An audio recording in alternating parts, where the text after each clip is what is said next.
What is the secret of the sand? The sand, alcohol, tentacles, and lots of breasts. But what if all the hypersexualized images of young women were thrown into a blender? A blurry photo of one of Kulu's tentacles and a $50 bill. Don't worry, if you don't know, I'll tell you. At the exit, you will be handed a very cheap concoction called the sand. Nice. You will not derive any pleasure from it. In fact, you'll most likely feel nauseous. So take this film with a grain of salt. In 2015, a sci-fi movie hit the box office, and after that, a lot of beach resorts were left at a loss for a while. The film surprised and frightened a lot of people, but not us. Let's see what's wrong with it. First of all, plagiarism. They say that all new things are just forgotten gems from the past, but soon there will be nothing new or old, only remakes. Bloody Beach, a film with a very similar plot, was released back in 1981. This film also featured people being dragged under the sand and plenty of gruesome scenes. The only difference was that they replaced a huge worm with a huge jellyfish.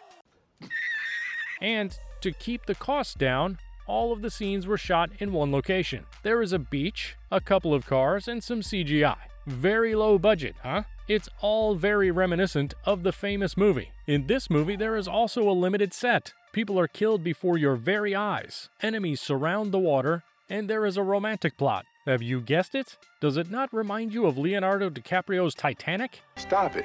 Okay, let's take a closer look at the plot. The film starts with a group of young students. Stop. Students. What? Look at these middle-aged men and women. How do you do, fellow kids? They were students back when you were wearing diapers. Well, we'll leave casting to the Hollywood experts. So, the students met in a large group, bought some booze, took over the beach, and carried on down the path. We were all students once. Some of you are now, and know what it means to party. A cocktail with beer, beer and a cocktail, brandy with whiskey, whiskey and Coke. The drunk students called a taxi straight to the moon. Look into their eyes. They no longer know who they are, or where they are, and how they got there. Oh, they're gonna regret it tomorrow. Oh God, I'm falling asleep. More scenes with drunk louts. Where do they find these people? I feel like I've seen it all before. They drink, swear, flash their tits, and poison each other. No! God, please, no! Stop it.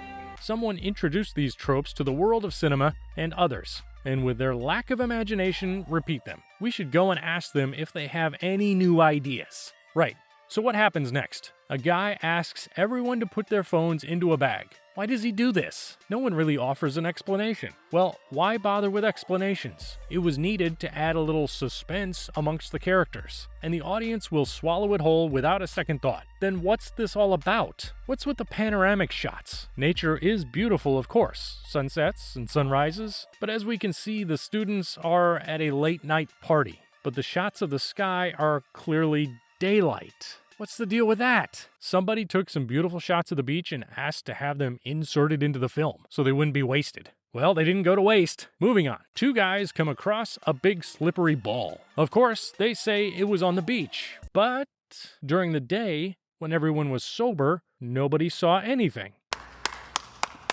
Only at night, while drunk, did anyone see this thing, and even then, only one or two people. Well, sure, carelessness is not a crime. They dragged it over to their friends, and what? No one asked what it was? Nobody seemed to be surprised, or was particularly wary of it, and whether or not it was safe?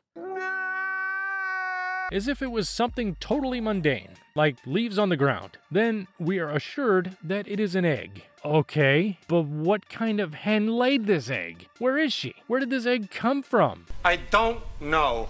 How is it that nobody before them noticed these two giant eggs? Well, unless the egg came before the chicken and it hatched overnight and came out as a fully grown adult, no stages of development, kindergarten, school, university, or whatever?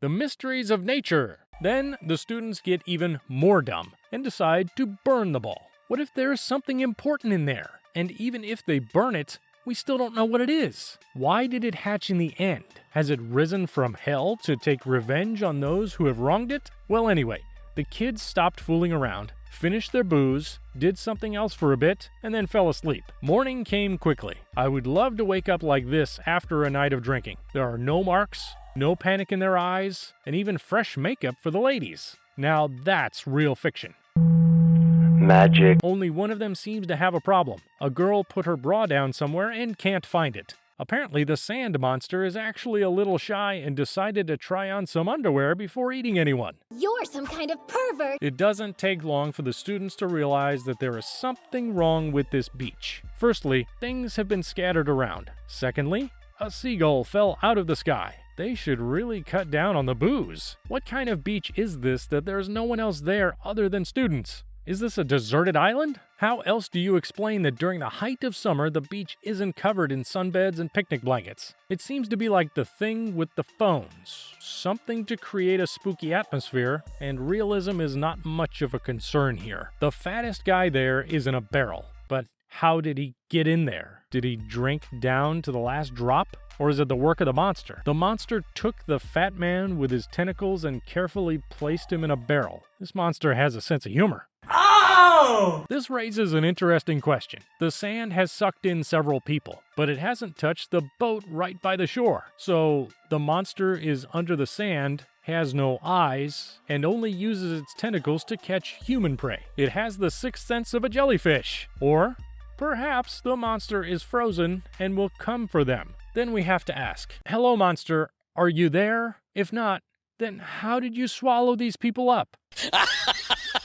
Pay close attention to how the students behave. At the end of the day, people don't just watch horror movies for blood and gore, but to see how people behave in extreme conditions. As usual, the one you would expect to be the hero, the jock, turns out to be a wimp, and the mousy girl saves the day. But not in this film. Everything is so played out, banal and pointless. Their friends are dying right in front of them. The whole world could be in danger for all they know, and chances of survival are slim. Think about it. What would you do in their shoes? Anything, right? Panic if you want, but I bet you wouldn't sneak off to make out with a guy in a car or sit down with notebook and do some drawings. People in such situations usually forget about that. Sex and infidelity and so on. That stuff gets pushed aside by the instinct to survive. But these guys have no common sense. They spend their energy on pointless conversations, come out with clever phrases, discuss their relationships, are very deliberately put to death. You stupid. But their emotions don't seem to correspond to the situation they find themselves in. They're more interested in showing off what great game they have. Take the cop, for example. The monster chewed off the skin on his hand to the bone as he was dragged further into the sand. He should have been in pain and probably passed out. But instead, he stands there calmly looking at his hand and yelling. Or the guy who had his eye pulled out of his socket by a jellyfish and watches this all with his other eye. What the hell was that?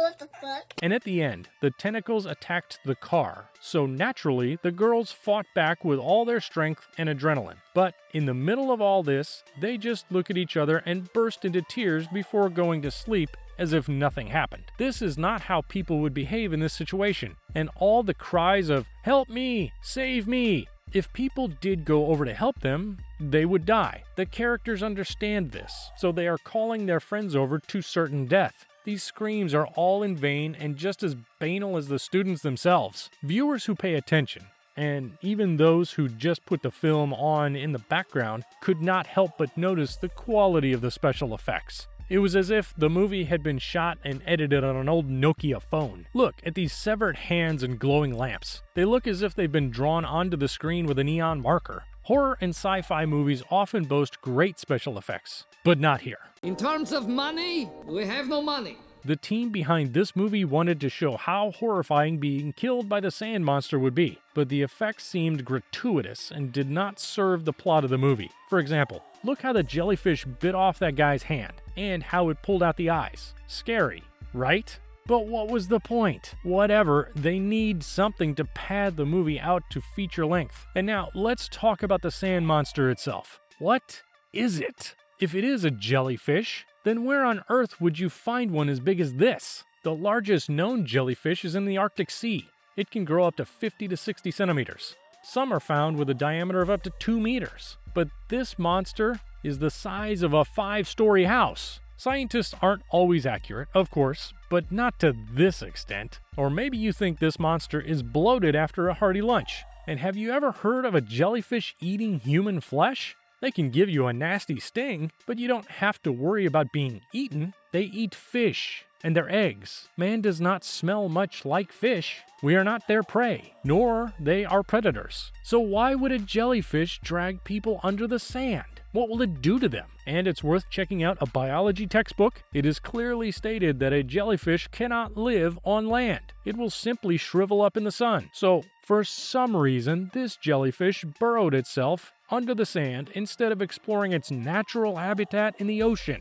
Clearly, this creature possesses no intellect, but does have some instinct. It sits out under the blazing sun all day and doesn't seem to be bothered. And how did it get there without even one of the students spotting it? It can probably silently move through walls and sand. And judging by the fact that it grabs everyone with its tentacles, the jellyfish must be lying on its back, just lying about, throwing its tentacles about and eating people without thinking at all. Although this jellyfish definitely boasts an incredible mind. At the end, when the students hid in the car, it used its tentacles to open the car door. And it turns out that the jellyfish is an experienced driver. It somehow knows exactly how the car works. Also, in any good story, one force fights against another. In this case, the students fight against the monster. We see the students, but where is the jellyfish? We should have a good look at it by now. Or else it seems like these kids are just suffering from some sort of alcohol-induced psychosis. Anyway, let's skip to the end of the movie. The middle was such a drag. You could put it on at any minute and see the same thing. Arguments between the students, the monster eating people. They fought and fought, while the audience waited to find out what the monster was and how it could be killed. But in the end, the students just went to sleep, and the situation resolved itself. The monster is not active at night. The annoying thing is that the jellyfish was not defeated, but just walked away.